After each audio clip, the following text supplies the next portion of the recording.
Debu.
آمریکا و رژیم صهیونیستی منتظر ضربات شدیدتر و کوبنده‌تر ما در منطقه و سرزمین‌های اشغالی باشند و به مردم و ساکنان مراکز اقتصادی، صنعتی و شرکت‌های مرتبط با آمریکا و رژیم جعلی اسرائیل یادآوری می‌کنیم از پیرامون مراکز یاد شده فاصله بگیرند و من نصر الا من عند الله العزیز الحکیم.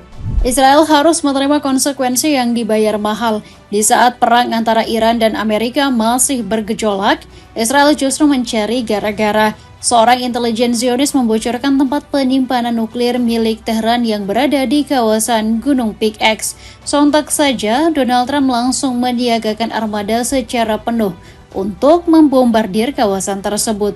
Ibarat peribahasa, bagai memancing di air keruh. Israel sedang memantik gejolak peperangan yang jauh lebih besar. Korps Garda Revolusi Islam Iran melalui Ebrahim Zolfakari langsung turun tangan dan mengatakan bakal menghancurkan arogansi Zionis. Sikap kepala batu Netanyahu kini membuat Tel Aviv makin kembali dihujani berbagai rudal yang berasal dari IRGC. Ancaman ini terjadi di saat situasi politik dalam negeri Israel sedang tidak terkendali. Rezim Netanyahu kini selangkah lagi bakal berakhir dengan rencana penangkapan oleh Zohran Mamdani. Wali kota New York kini mengatakan Netanyahu sebagai sosok penjahat perang yang harus segera ditangkap. Donald Trump tidak setuju dengan usulan tersebut dan pasang badan untuk membela Netanyahu secara mati-matian. Namun masalah ini semakin kompleks ketika Eropa berada di pihak Mamdani. Pemimpin-pemimpin benua biru kompak membuat satu rencana besar untuk menghancurkan kesombongan rezim Zionis. Akankah perseteruan ini bakal semakin meluas? Cetak Gol coba merangkum kekacauan Israel saat Iran mulai menyerang. Benjamin Netanyahu terancam dikudeta sebagai berikut. Iran mulai jalankan operasi serangan skala penuh ke Israel. Di saat Amerika dan Iran sedang berperang, Israel justru memperkeruh suasana. Intelijen Zionis secara diam-diam membocorkan tempat penyimpanan nuklir milik Tehran. Intelijen tersebut mengklaim Iran sudah memindahkan lokasi uranium ke kawasan Gunung Pickaxe. Pemindahan ini dilakukan secara diam-diam pada musim gugur lalu setelah berperang melawan Israel. Saat itu di awal bulan Juni lalu, serangan Israel menghantam 3 situs nuklir Iran. Seiring dengan semakin jatuhnya tujuan perang, Benjamin Netanyahu lagi-lagi mengeluarkan rencana liciknya. Layaknya manusia yang sudah terperdaya bisikan setan, Perdana Menteri Israel itu mencoba membujuk Donald Trump. Netanyahu meminta AS untuk kembali menyerang tempat penyimpanan nuklir. Menurut Netanyahu, jika uranium ini musnah, maka AS memenangkan pertempuran. Republik Islam Iran akan semakin melemah dan tidak bisa memberikan perlawanan.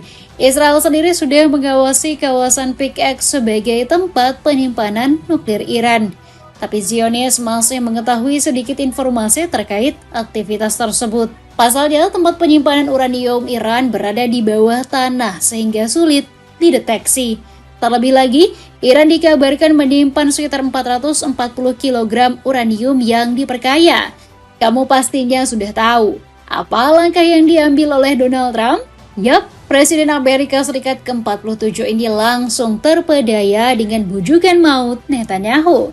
Trump menyatakan akan menyerang area tersebut dengan sangat keras dalam waktu dekat. Give them a long time, years to rebuild. But we're not leaving right now. And I don't believe they could ever rebuild. And honestly, they haven't seen anything yet. Kali ini Trump gak sendirian, lantaran Israel juga sedang melancarkan serangan. Pemerintah Zionis menilai ekonomi Iran semakin tertekan hebat akibat serangan brutal dari AS. Sejumlah sumber dari pejabat Israel mengatakan, saat ini negaranya tengah dalam siaga perang. Israel senantiasa dan siap membantu Amerika Serikat seandainya dibutuhkan. Kami akan siap, ekonomi Iran sedang runtuh dan pada akhirnya ini akan semakin melemahkan rezim, kata pejabat Israel tersebut. Melihat rencana Israel, apa tanggapan Republik Islam Iran mengenai ancaman tersebut? Seperti yang sudah-sudah, pemimpin Iran tidak akan gentar sedikit pun menghadapi ancaman. Muhammad Bagher Zolgadar mengatakan Israel akan menerima konsekuensi jika ikut bergabung dalam perang. Kepala Dewan Keamanan Nasional Iran ini memperingatkan Zionis untuk tidak ikut campur. Seperti yang sudah kami umumkan, setiap serangan terhadap infrastruktur dari Israel akan dibalas. Ucapan dari Zolgadar keluar bukan hanya sekedar ancaman semata. Korps Garda Revolusi Islam Iran belum lama ini menyatakan siap berperang skala penuh melawan penjajah Israel. Ibrahim Zolfakhari mengatakan Iran akan terus melawan arogansi dari pemimpin Israel. هشدار می‌دهیم آمریکا و رژیم صهیونیستی منتظر ضربات شدیدتر و کوبنده‌تر ما در منطقه و سرزمین‌های اشغالی باشند و به مردم و ساکنان مراکز اقتصادی، صنعتی و شرکت‌های مرتبط با آمریکا و رژیم جعلی اسرائیل یادآوری می‌کنیم از پیرامون مراکز یاد شده فاصله بگیرند و من نصر الا من عند الله العزیز الحکیم. Entah kebetulan atau tidak, di saat ancaman ini datang, IRGC langsung merilis sebuah video. Video tersebut menampilkan sebuah stok penyimpanan amunisi yang masih melimpah ruah. IRGC mengklaim Iran masih punya lebih dari 3.000 rudal balistik jarak dekat hingga menengah. Rudal sejauh 3.000 km ini bahkan bisa saja menjangkau Israel yang hanya berjarak 2.375 km. Tak hanya rudal, Iran juga masih punya sekitar 80.000 unit drone Shahed 136 siap tempur. Bahkan IRGC diperkirakan mampu memproduksi drone tersebut hingga 400 unit per hari. Iran juga akan memenangkan pertempuran karena lebih unggul dari hal strategi. Korps Garda Revolusi memainkan taktik dan skema cerdik di medan pertempuran. Selama pertempuran melawan AS, IRGC menerapkan strategi operasi senyap. Armada dan sistem canggih milik Paman Sam pun sulit melacak operasi tersebut. 3 jenis rudal andalan diluncurkan sekaligus seperti Fatah, Hypersecond, dan Zulfakhar. IRGC juga nggak lupa melibatkan drone Shahed 136 yang menjadi aktor perusak. Kini, Iran dan Israel sedang berada di ambang konfrontasi langsung yang sangat berbahaya. Negara kacau ancaman nyata penggulingan rezim Netanyahu.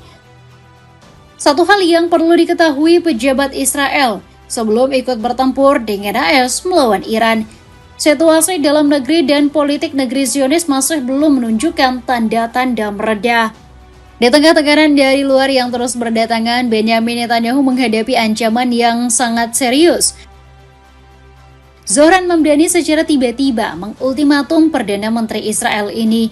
Wali kota New York itu berencana akan menangkap Netanyahu untuk dijebloskan ke dalam penjara. Zohran mengatakan Netanyahu adalah sosok penjahat perang yang harus diperangi.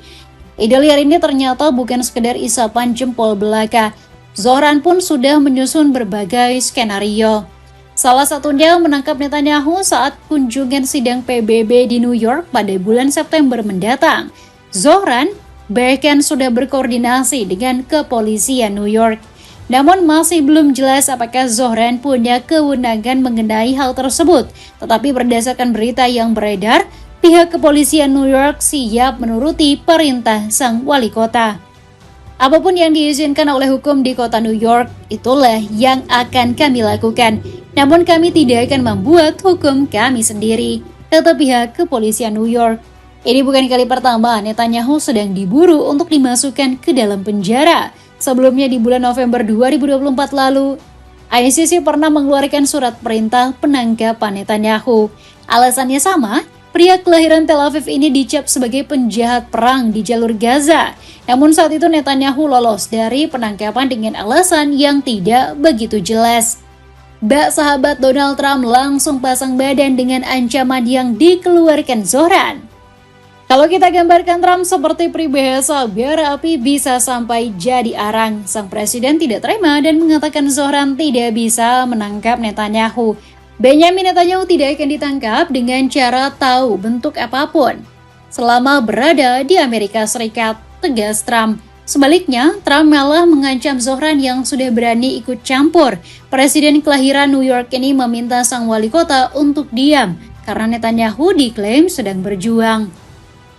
Dia sedang memerangi Republik Islam Iran yang menewaskan ribuan rakyat tidak bermasalah dan telah menghabiskan 47 tahun terakhir dengan membunuh tentara-tentara Amerika lainnya, tegas Trump.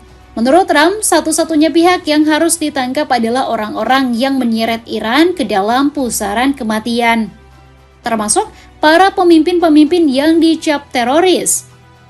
Satu-satunya pihak yang seharusnya ditangkap oleh orang-orang yang menyeret Iran ke dalam pusaran kematian dan kehancuran yang belum pernah terjadi sebelumnya. Sesuatu yang seharusnya sudah ditangani bertahun-tahun oleh para presiden sebelumnya, tambah Trump. Pembelaan dari Trump tentu tidak sejalan dengan keinginan rakyat Israel itu sendiri. Warga Israel yang dulunya mendukung perang kini mulai terjun ke jalan menuntut perdamaian. Demonstrasi besar-besaran terjadi di Tel Aviv dan Yerusalem dengan massa yang terus bertambah setiap minggunya.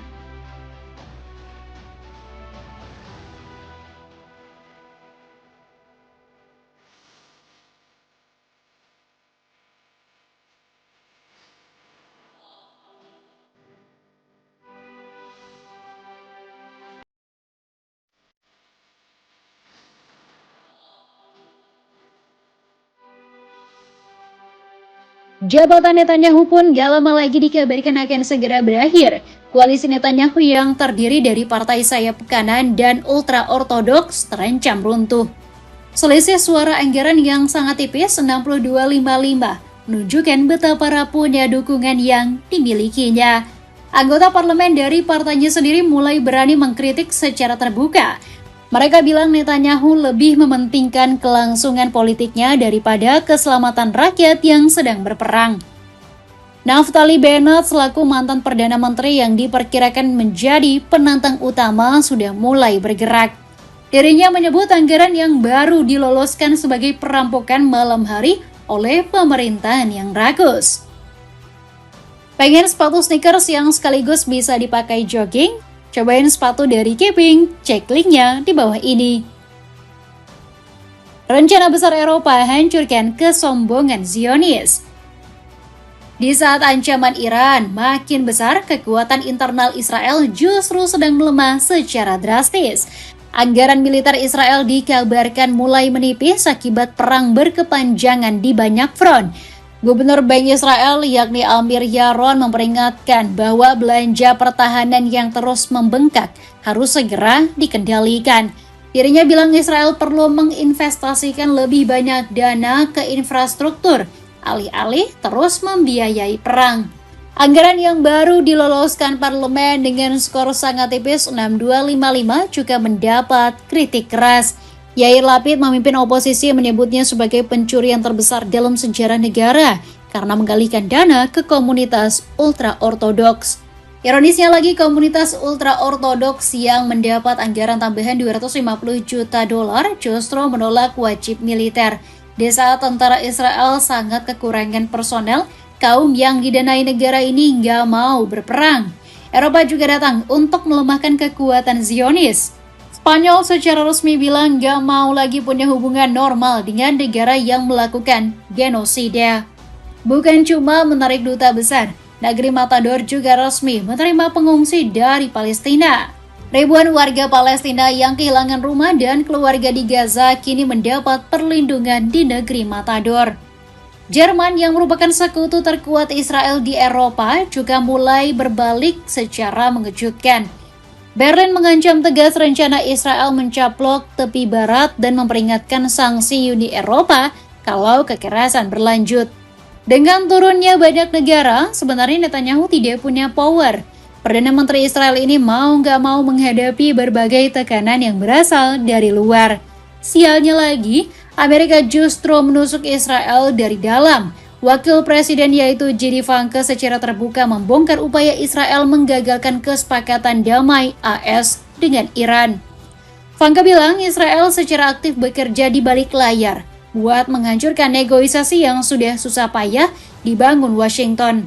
Pengkhianatan yang membuat Trump sangat murka terhadap Netanyahu. Untuk kamu pemburu diskonan awal tahun, aku rekomendasiin sandal pria olahraga casual. Cek linknya di bawah ini. Itulah ulasan kekacauan Israel saat Iran mulai menyerang. Benyamin Netanyahu terancam dikudeta. Bagaimana pendapatmu? Apakah Benyamin Netanyahu akan menerima konsekuensi dan dipenjara? Coba tulis pendapatmu di kolom komentar di bawah ini.